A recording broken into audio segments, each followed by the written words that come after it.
Welcome viewers, going returned at least 7 years, and at least with respect to his business, Trump has been able to control investigations and possible charges, first with cash and then in office, along with a brief but inexplicable period at the commencing of the Biden administration. The moment the House committee began its hearings, it came to a crashing end. Before we continue, if you are new to my channel, please take a minute of your precious time to click the subscribe button and hit the notification bell for latest updates from us. One gets the feel that the hearings embarrassed DOJ. Now, DOJ is moving at a shockingly fast pace, so fast that Trump's advisors are in a panic meltdown. According to a report in The Guardian, the 11th Circuit and Judge Raymond Dearie, special master, have made their rulings with almost impossible speed. Attempts by Donald Trump to delay the crook investigation into his unlawful retention of government secrets have been largely thwarted after the Department of Justice regained admission to about 100 documents with classified markings that the FBI seized from the former U.S. president's Mar-a-Lago resort in Florida. The U.S. Appeals Court docket for the 11th Circuit this week set aside key parts of an order by a federal decide that barred the department from using the documents in its investigation and additionally dominated that Trump's lawyers need not review the files over potential privilege concerns. Judge Cannon made an absurd ruling, one that only a MAGA judge with less than 2 years of ride could have made, telling the parties that the DOJ couldn't continue its criminal investigation till a special master ruled. Not only did the 11th Circuit contemptuously reject that argument, however, it also did it in less than a week.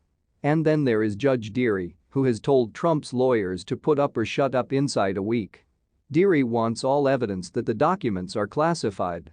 There is likely no evidence. Trump's intention in requesting a special master was multi-pronged from the start, in accordance to sources familiar with the matter, and the principal, though publicly unstated purpose, was to apply the brakes on the criminal investigation after the FBI search of Mar-a-Lago took Trump's lawyers via surprise, he wrote. A second major aim, the sources said, was to use the special grasp motion as a vehicle to get more insight into what files the FBI retrieved from the property because they were initially in the dark about the extent of Trump's, as nicely as their own, potential exposure. Yes, Trump's lawyers cannot trust Trump to have in mind or be open in telling them what he had. Additionally, one-time Trump attorney Christina Bobb declared and signed a statement saying all documents had been returned. Trump's legal professionals have to know that just representing Trump puts them at risk due to the fact he has a habit of hanging people out to dry. Trump's attorneys won't know which documents Trump had until potential charges are filed. After the FBI raided Mar-a-Lago and after a year of the National Archives begging for these archives and being told that he had given all of them back, the fact that Trump had materials that are not supposed to depart safe rooms and only be seen by people with special access clearance has each and every normal person a bit lightheaded regarding why he had these documents. No one is in the mood to slow walk this investigation. National protection is at stake. DOJ knows it, the judges know it, and even Trump's lawyers now know it. They are now panicking. Never underestimate the capability of the government to muck something up. That's the subtext of a recent report from the U.S. Department of Justice, DOJ, detailing its screw-ups to comply with the Death in Custody Reporting Act, DCRA. For those unwilling to sift through the laundry list of excuses, the short preface is that the DOJ doesn't know how many Americans die in government custody each year and doesn't have a great deal of a plan to get this legally required information.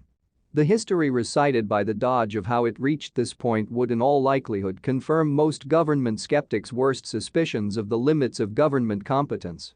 After all, for almost a long time DOJ managed to collect information on deaths in custody with relatively few issues.